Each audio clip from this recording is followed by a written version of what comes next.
अस्सलाम वालेकुम नाज़रीन, मैं आपका मेज़बान अदनान गौरी। आप देख रहे हैं के6 न्यूज़ कराची।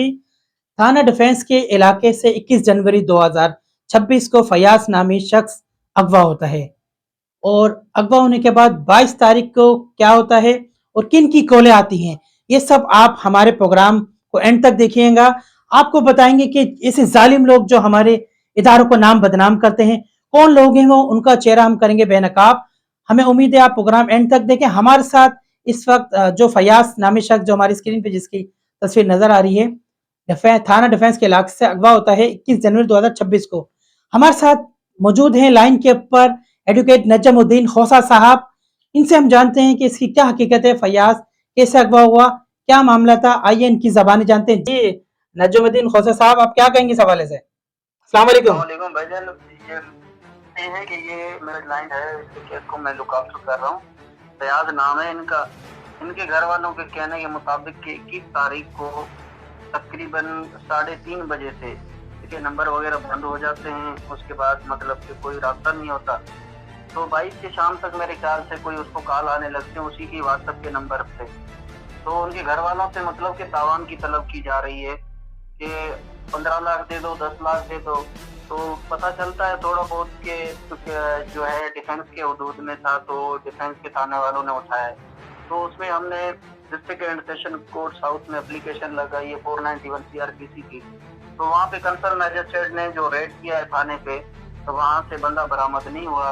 उसके बाद भी अभी तक उनके घर वालों को तंग किया जा रहा है, उनसे तावान तलब किया जा रहा है। मतलब अगर उसके ऊपर कोई केस है तो उसको मंजर आम पे लाया जाए। अगर उसके ऊपर कोई FIR है तो उसको कंसर्न कोर्ट में पेश किया जाए। अभी तक मतलब कि उसके हवाले से कोई भी ऐसा कोई सुराग नहीं मिला कि बंदा कहाँ है, किस थाने में है। और डिफेंस पे हमने रेड करा है, वहाँ से भी बंदा फाउंड नहीं। अच्छा एडवोकेट साहब, मुझे ये बताइए, डिफेंस का थाने की हदूद है ये 21 जनवरी को अगवा हुए हैं, आपने पोजीशन भी की, रेड भी करी। उसके अलावा जो है नाज़रीन, थोड़ी देर में हम आपको इनके भाई का बयान भी सुनाएंगे कि जो इन्होंने कॉल पे बात की है। तावान वाले जो पुलिस जो अपने आप को सरकारी हसास इदारों के बता रहे हैं, तो उनकी आपको रिकॉर्डिंग में आपको दिखाएंगे। अच्छा खुशी साहब, ये बताएं मुझे कि इसके अलावा आप जो है SSP क्लिफ्टन से और जो है DSP और SHO साहब से क्या अपील करेंगे? बस हमारा यही कहना है कि ये काली भेड़िया जो पुलिस में हैं, लोगों को उठाते हैं, मतलब कि प्राइवेट जगह पे रखते हैं। अगर डिफेंस के थाने में उठाया गया है, उसके हदूद में उठाया गया, तो बंदा थाने पे होना चाहिए। इसका मतलब ये है कि ये काली भेड़िया उनको उठा के प्राइवेट जगह पे जाके इनको रख देते हैं। वहाँ से जब उनको तावान मिल जाता है तो उनको या छोड़ देते हैं, या कोई आप खुद देख रहे हैं कि आए दिन झूठे पुलिस मुकाबले, या किसी को हाफ आई तो किसी को फुल कराई। तो इतना तक वो कह रहे हैं कि हमें पता चला है, उनके घर वालों का कहना ये है कि इतना हमें पता चला कि अख्तर कॉलोनी में डिफेंस पुलिस वालों ने कोई जगह ली हुई है, तो वहाँ पे बंदे रखते हैं। अच्छा एडवोकेट साहब, अभी नाजरीन हम आपको दिखाते हैं कि इनके भाई से जो तावान की रकम मांगी, जिस नंबर से कॉल आया, वो भी आपको हमारी स्क्रीन पे नजर आएगी। और जो है जो तावान के लिए इनके पहले भाई ने बात करी, फयाज ने, फिर उस अफसर ने बात करी, ये आप हमारी स्क्रीन पे देखें। हेलो, हाँ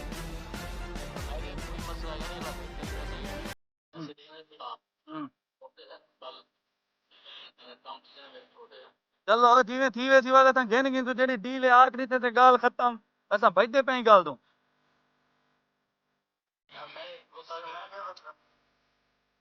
ते तो आपको सारे होते भरोसा क्या नहीं तो वाल गाल खत्म तू अगली कार्रवाई करवा के जेडी है ते को देसन दे पैसे देसा।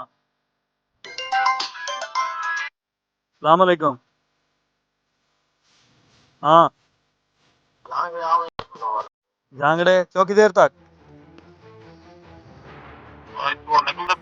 बस आई तू निकलते पे हैं कितों 3 पैक चौक जहर पी रही अच्छा देख गिनो कितने तेरे पहुंच जाने 1.5 घंटा तो लाग वेंदे तो तो ऐसा निकल दे आधे घंटे बाद तुला निकल आवे ना मेरी गाल कराना किवें देसन ते को नाल बिया ना कोई चीज ने गाल कराना साहब नाल में गाल कर सब। हेलो अस्सलाम वालेकुम सर। हां तो आगे उधर साको मिलो ना। अच्छा जाओ अच्छा हां तो वालो तो बैठ के गाल करेंदे हो ना मैं कहना आसा मैं भी देंदा पिया बंदा पैसे चाहिए आसी हां ते वो तो नाल मैं यादा पिया भाई किवें देसो पैसे गिनसो देसो तोरे अकाउंट ट्रांसफर करेसो देसो किवें नहीं कैश कैश देसो।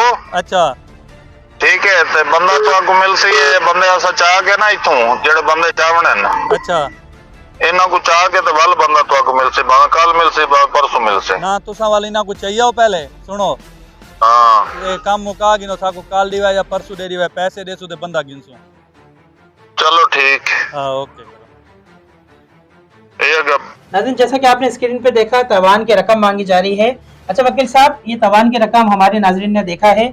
हम इस टाइम हमारे सिंध के जो आईजी साहब हैं जावेद आलम ओड़ो साहब, ठीक है, और एडिशनल आईजी जो है आगा खान साहब से, उनसे क्या खुसूसी आप अपील करेंगे कि जो फिल फॉर हमारी एजेंसी काम करे फयाज को जो है कानूनी तौर पे लेकर आए।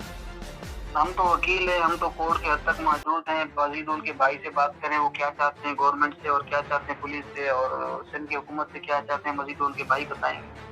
नाजरीन हम इनके भाई को लेते हैं लाइन पे, हमारे साथ इनके भाई एजाज मौजूद हैं, हम उनके गुफ्तगू आपको सुनाते हैं, आप वो सुने फिर प्रोग्राम को कंटिन्यू रखते हैं। जी एजाज क्या कहेंगे आप? अस्सलाम वालेकुम, मेरा नाम मोहम्मद इजाज़ है, मेरे वालिद का नाम मोहम्मद रियाज है। मोहम्मद फयाज मेरा भाई है जो कराची में रिक्शा चलाता है। रिक्शा चलाने के दौरान वो डिफेंस वाली साइड पे गया, 3:30 पर उसे डिफेंस पुलिस ने अरेस्ट कर लिया। अरेस्ट करने के बाद हम डिफेंस थाना में पटिशन डालते हैं, अपने वकील को वहाँ पे भेजते हैं। वहाँ पे मेरा भाई फयाज मौजूद नहीं होता। दूसरे दिन शाम को मेरे भाई के व्हाट्सएप से हमें कॉल आती है कि इस नंबर पे 10 से 15 लाख रुपए भेजो, हम आपके भाई को छोड़ देंगे। कॉल करते हैं 10 लाख 15 लाख ऐसे डिमांड करते हैं, फिर हमारा राब्ता नहीं होता। मेरा भाई के खिलाफ कोई FIR कोई सबूत ऐसा कुछ है तो उसे किसी न किसी अदालत में पेश किया जाए। मेरी वहाँ के IG सिंध से, वज़ीर आला से, वहाँ के जो बड़े बड़े हुक्मरान हैं उनसे रिक्वेस्ट है हाथ जोड़ के कि हमें इंसाफ दिया जाए।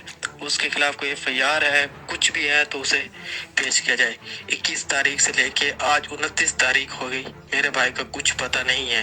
ये मेरी हाथ जोड़ के वहाँ के जो बड़े बड़े हुक्मरान हैं, वज़ीर आला सिंध जो भी है वहाँ के, सबसे मेरी रिक्वेस्ट है कि हमें इंसाफ दिया जाए, मेरे भाई को जल्द से जल्द अदालत में पेश किया जाए। जैसे कि आपने एजाज की ज़बानी जाना, उनका यही मौक़िफ़ है कि उनका भाई जो है फयाज उसको फौरी तौर के ऊपर अदालत के, अगर वो मुजरिम है तो उसको अदालत में पेश किया जाए, ये नहीं कि उससे भत्ते की तावान किया जाए। इसलिए हम अपने प्रोग्राम के तवक्कुल से भी IG सिंध से दरख्वास्त करेंगे, जावेद आलम ओड़ो साहब से और एडिशनल IG साहब से भी और तमाम एजेंसियों से जो हमारा प्रोग्राम देख रहे हैं कि ये एक फयाज नहीं है, इसे बहुत से फयाज जो है कराची में उनके साथ ये वारदातें हो रही हैं अगवा की, और ये हमारी एजेंसी लॉन्ग फॉर एजेंसी का नाम बदनाम कर रहे हैं, इसे काली भेड़े। तो हमारा इंशाल्लाह हमें उम्मीद है कि हमारी एजेंसी इस पे काम करेंगे और ये बंदा इंशाल्लाह जल्द से जल्द ढूंढ के देंगे और उनकी फैमिली से मिलवाएंगे, हमें उम्मीद है इंशाल्लाह। हम दोबारा अपील करते हैं अपनी तमाम एजेंसियों के, फयाज को बरामद किया जाए, कोर्ट में पेश किया जाए अगर इसने कोई जुर्म किया, या इनकी जो फैमिली उनके हवाले किया जाए। आपसे चाहेंगे इजाज़त, देखते रहें K6 न्यूज़ कराची।